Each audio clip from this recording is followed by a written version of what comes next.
everybody. Hola, buenos dias, and welcome to this Spanish GCSE and iGCSE video tutorial. So this particular tutorial is looking at translation and translation in both directions, so both from English to Spanish and Spanish into English. This is an important part of the Spanish GCSE and iGCSE papers for quite a few students. So we're going to look at this in plenty of detail. First of all, just to introduce myself, I'm Dhananjay Talwar. I studied French and Italian at the University of Cambridge, graduating in 2015, and I've been an educator and mostly a tutor since that time. I've learned more than 20 languages myself, to different levels, of course, but it does include at least 9 of them to fluency, of which Spanish is naturally one. It's been a very rewarding and enjoyable experience with languages and language learning. That's a big hobby of mine, something I love to do, and something I'm really passionate about. And I likewise love to inspire students as well and give them the methods to succeed in language learning while also having a great deal of fun. And I have so far helped more than 500 different students achieve or even exceed their target grade in GCSE or iGCSE exams for languages as a full-time tutor. I have taught 8 languages so far to GCSE, iGCSE level, and several of those at higher levels as well. So these are the Spanish GCSE and iGCSE exam boards. This is an overview of all of the main exam boards as of August 2025. As a student, you should see your own exam board here, of course. Today, we're talking about translation in this particular video, and that is a part of the exam for all of these exam boards that are in bold here. So AQA Pearson at Excel GCSE, WJEC Educus, and CCEA. So if you're doing any one of these GCSE Spanish exam boards, then carry on watching. This should be very valuable for you. And if you're doing any of the iGCSE Spanish exam boards, then you don't need to worry about translation in your exam. So we're going to start by looking at translation from Spanish to English. This tends to be, if you do have to do translation from Spanish into English for your exams, then this is usually the last question in the reading paper. Not necessarily, not 100% of the time, but that is usually the case. It tends to be less challenging for most students too than translating from English to Spanish, of course, because most students will be stronger in English than they are in Spanish if they're taking these exams. And translating out of your stronger language is always harder than translating into your stronger language. I have studied translation and interpreting as well. That is the reason why translators generally translate into their mother tongue or their strongest language. The translation that does come up from Spanish to English in these exams will just be a few sentences. It could be one continuous passage, or it could be a few separate sentences as well. And those sentences often can contain some topic-specific vocabulary as well, nothing extremely advanced. And even the grammar tends to be more simplistic. They're not going to test you on, say, the subjunctive or much more complex grammatical forms. The translation itself will also just consist of some sentences. So here is a list of my best tips on how to approach the Spanish to English translation. So the first thing is don't translate word for word. Students can be tempted to do this, but make sure that you do not translate literally one word at a time, because you're going to end up with a very clunky translation in the target language, the language you're translating into. Spanish and English are 2 different languages. They express things very differently. And they're even from different language families too, Spanish being a Latin or Romance language, and English is a Germanic language. So for example, if you have to translate from Spanish to English and the text says, tengo 15 años, for instance, and you translate that as, I have 15 years in English, then of course, that is not the best translation, and that's not natural sounding. In English, we wouldn't say I have 15 years. You'd say I am 15 years old, even though that is a fairly different way of expressing the same thing compared to Spanish. Yeah, so that shows that you cannot just mirror the constructions between Spanish and English. You can rephrase the original Spanish slightly. It is important that the final version, the translated version, makes good sense. And in order to do that, yeah, you should get away from translating just one word or a few words at a time and focus more on translating sense for sense instead, so conveying the meaning of the original. And you can rephrase the original or, yeah, phrase it in such a way that the English makes more sense and sounds more natural too. Try and show the examiner clearly that you did understand the original as well.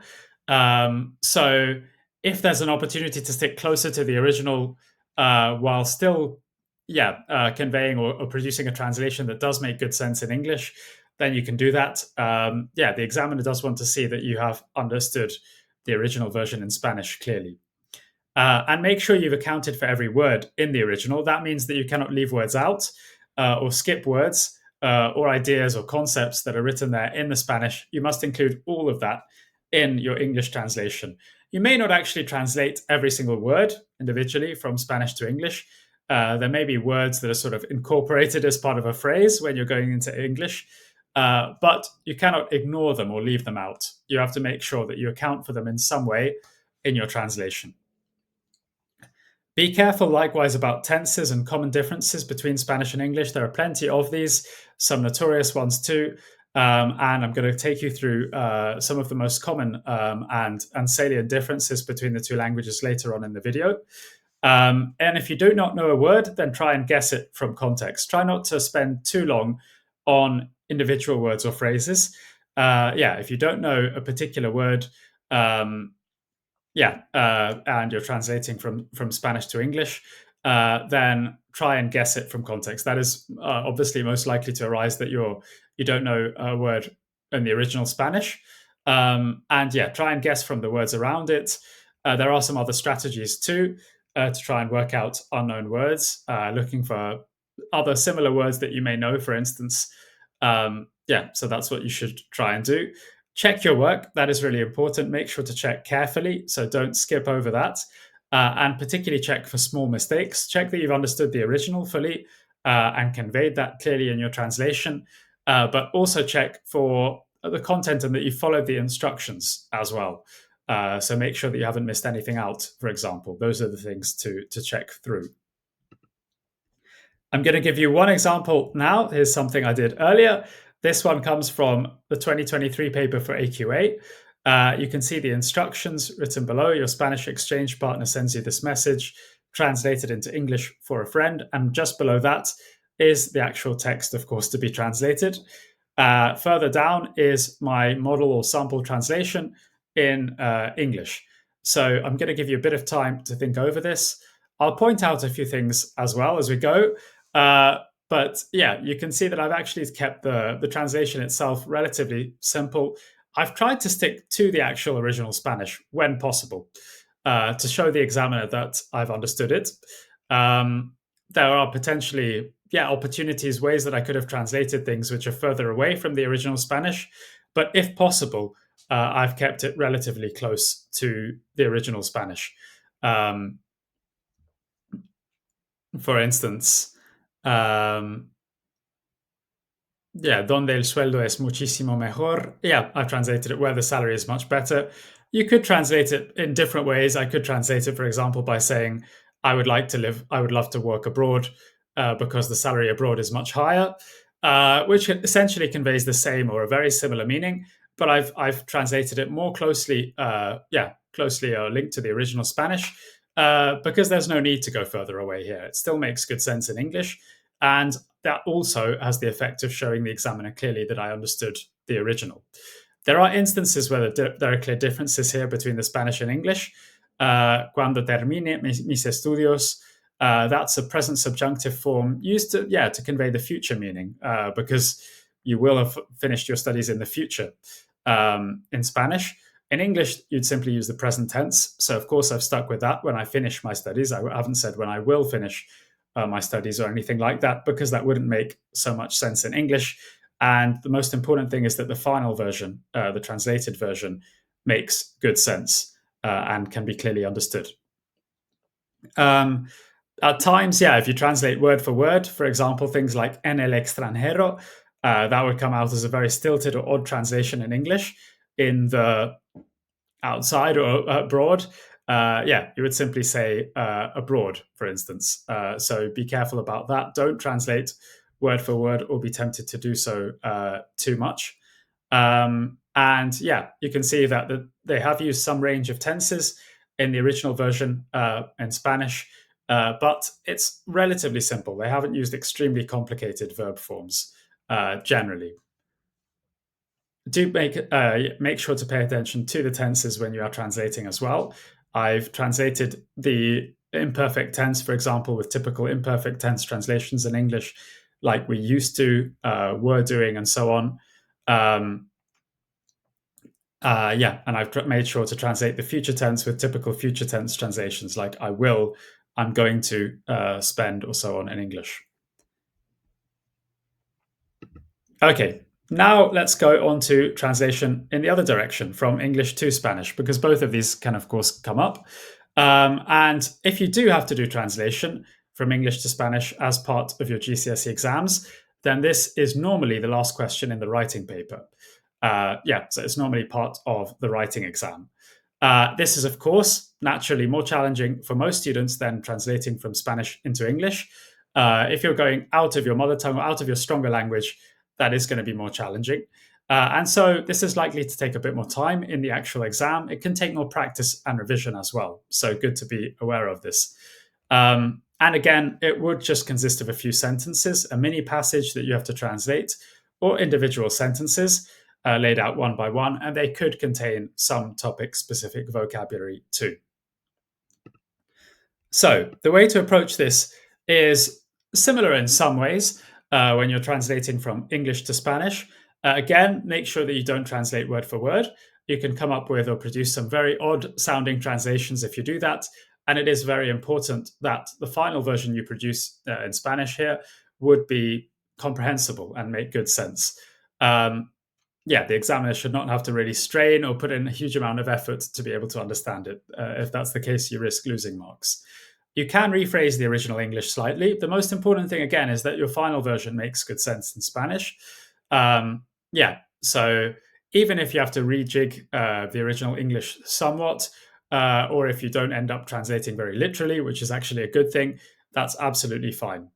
Yeah, as long as you convey the meaning that was there in the original.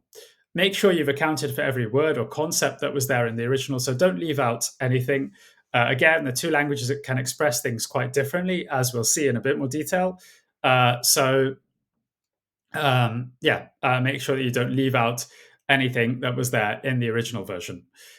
Be careful about tenses and common differences between the two languages, English and Spanish. I'm going to show these in some more detail very shortly. And if you do not know a specific word, this is obviously more likely to occur in Spanish. So when you're thinking of which word to use in the final translated version, uh, try not to spend too long on this unless you do have actually you can actually afford to spend that time on the exam. Try and use a synonym instead, or a rough synonym, or try and get around by rephrasing, so paraphrasing or phrasing something slightly differently to how you otherwise would. As long as it conveys the same ideas, the same meaning, and it's still grammatically correct and accurate in Spanish, you could still get the marks. And lastly, certainly not least, though, check your work thoroughly. This is really important throughout, but it's perhaps especially important when you're writing in Spanish, because that is naturally harder for most students.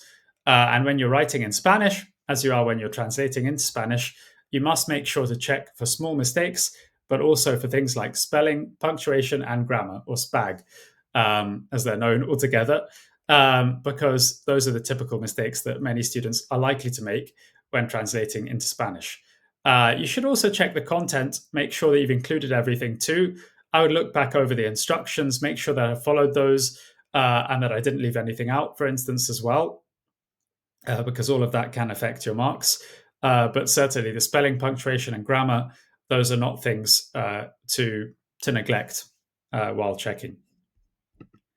Okay, now here comes the example. So this one comes from a 2023 paper of Pearson at Excel GCSE. And this is about music events. So the translation will be tied to a particular topic area, usually. And the instructions say, traduce el texto siguiente al español. So translate the following text into Spanish. The text is written out below, just below that in English. And my example translation or model translation is given at the bottom in Spanish. So I'll give you some time to read over that.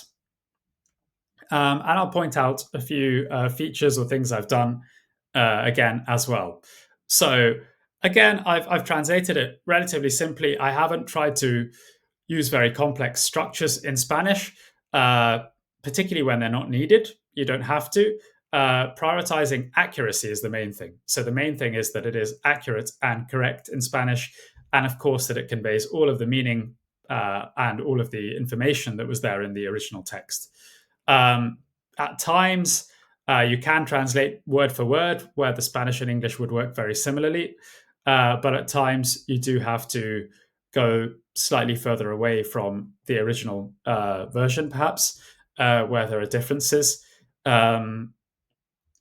For the first time, for example, you would often say por primera vez in Spanish. There's no word for the technically there. And of course, you need to pay attention to extra things such as gender whenever you're writing a noun in Spanish or with an adjective as well in Spanish. For example, in English, we would say one of my hobbies is listening to music. In Spanish, they would use the infinitive. So instead of listening to, that translates something like to listen to music.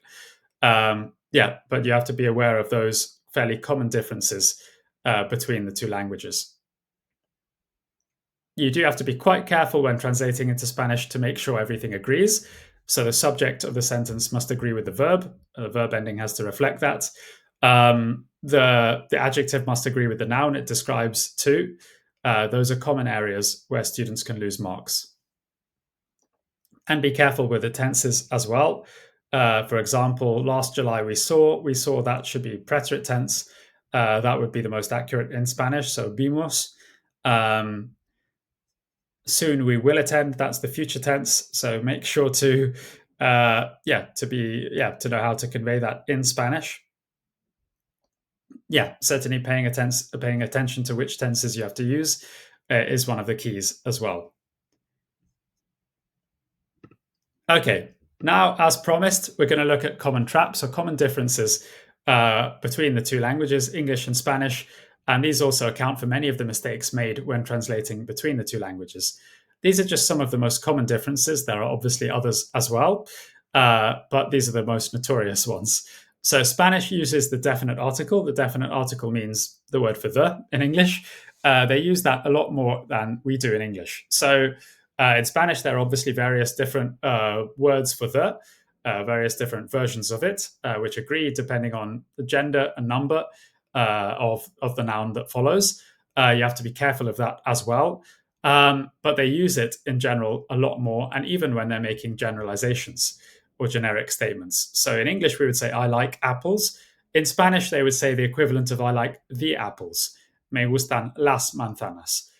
So make sure that that you're aware of that. You'd leave that out when you're translating it into English, and you'd include the definite article a lot of the time when translating into Spanish. So that's one clear difference. Spanish, of course, also has gender and agreement. In English, we don't. Gender doesn't exist, or in English is not a gendered language. Every time that you write an adjective, for instance, in Spanish, you have to make sure that that adjective agrees both in number and in gender with the noun that it describes. So my house is red. In English, the adjective red will not change form to agree with the noun, whether it's a house, table, boy, anything else. In Spanish, it does. So mi casa es roja is what you'd write in Spanish. If translating that, roja ends in a to show it agrees with casa, which is also feminine singular. And Spanish and English can use different tenses to express exactly the same thing. But the tenses between the two languages do not map onto each other exactly. In English, for instance, we'd say, I have been learning Spanish for 2 years. But in Spanish, that would be translated or can be translated in the present tense. So you could say, aprendo español desde hace 2 años, which is a very different construction. It's almost as if, almost the same as saying I learned Spanish since 2 years in English, even though that sounds pretty odd in English. Um, yeah, so Spanish would use the present tense or could use the present tense. There are other options available to translate this as well. So be aware that the tenses will not necessarily match up fully. Spanish and English can, of course, have different word orders. In Spanish, the adjective typically comes after the noun it describes, with only some exceptions. Whereas in English, the adjective normally comes in front of the noun that it describes. So in English, we would say, I have a clever friend.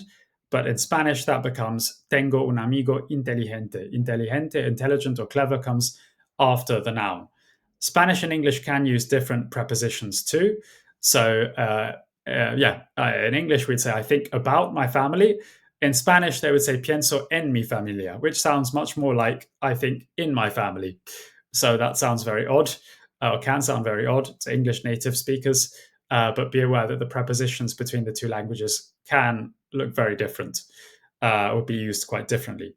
There are obviously many false friends or falsos amigos between Spanish and English as well. These refer to words that look similar or between English and Spanish, but actually have completely different meanings.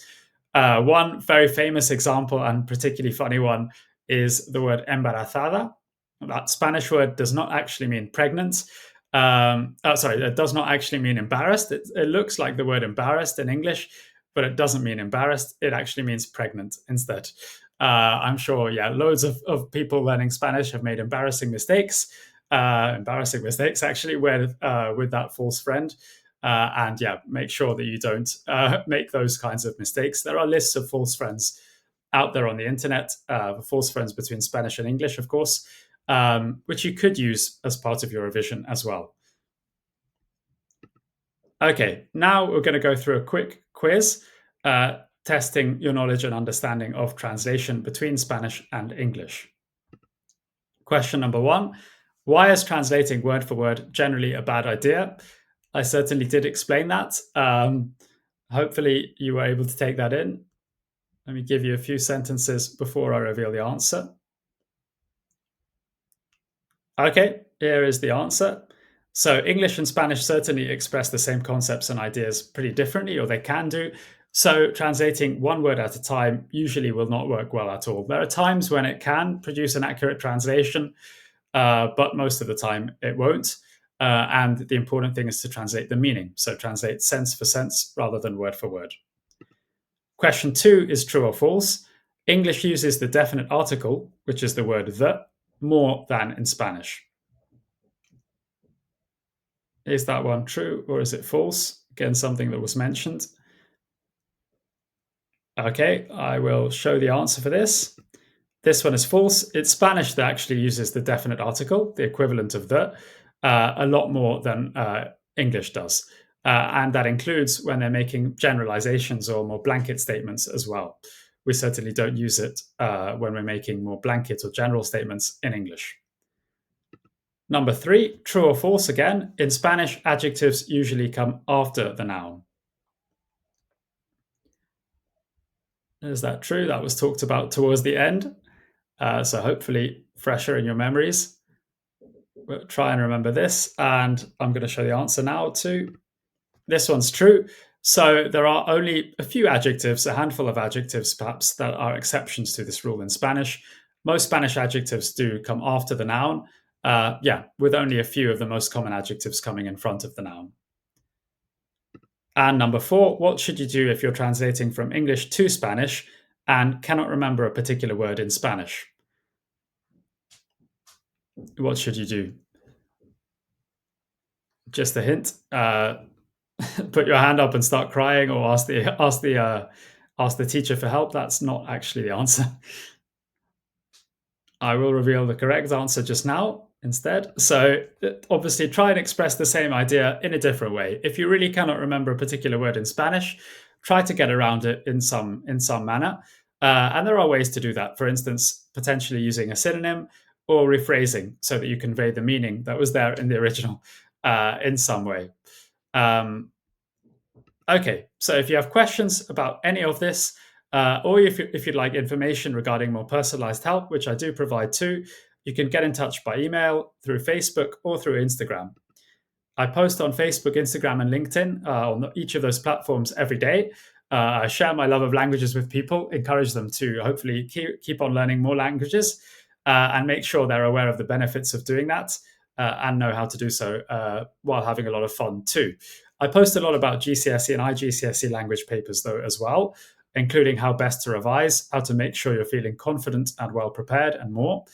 So do give me a follow on each of those platforms. I have a lot of resources and free resources included available for Spanish, GCSE, and iGCSE, and for other languages.